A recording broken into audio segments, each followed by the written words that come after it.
Okay, John chapter 18 is going to read a lot like a history book because we're going to see Jesus being betrayed and arrested, and he goes before the Jewish authorities, and then he even goes before Pilate, the Roman governor, on his way to the cross. So I'll let you read this whole chapter. It's kind of a longer chapter, but let me highlight some of these verses here for you. So Judas betrays him. The people come and they said, "We're looking for Jesus the Nazarene." And Jesus said, "I am." Notice he says, "I am" again from John 8. "I am he," Jesus said. And Judas, who betrayed him, was standing with them. And we see that he gets betrayed with a kiss. And Peter wants to, fight them. He pulls out his sword to fight them. He actually cuts off the ear of one of the slaves. And Jesus says, "Put your sword back into the sheath.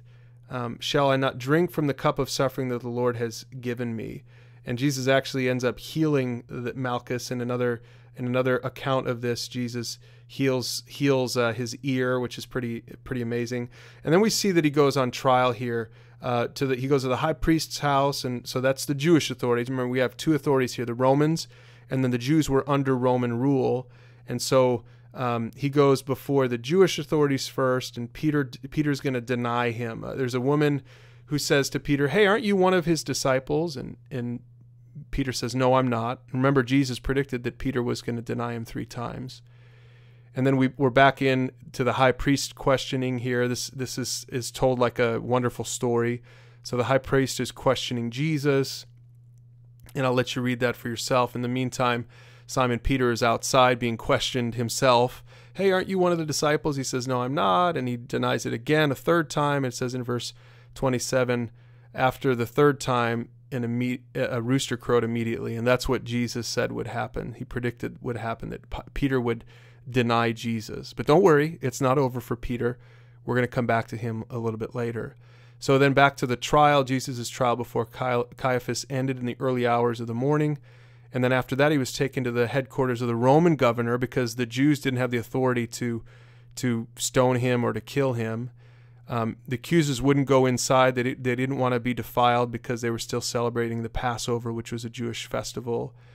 And so that now we're going to see that Pilate questions Jesus, and he called for Jesus and he said, "Are you the king of the Jews?" And Jesus said, "Is this your own question, or did others tell you about me?"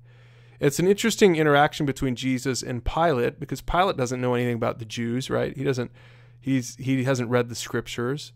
And Jesus says to him this in verse 36, "My kingdom is not an earthly kingdom. If it were, my followers would fight to keep me from being handed over to the Jewish leaders." Remember, he told Peter to put the sword away earlier in the chapter. He says, "But my kingdom is not of this world."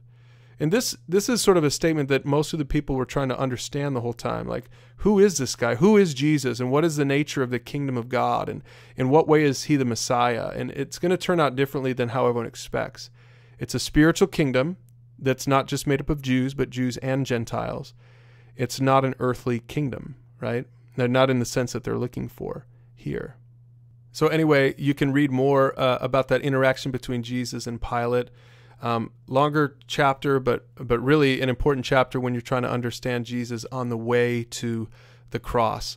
So you're ready to read John 18, and we'll see you tomorrow for chapter 19.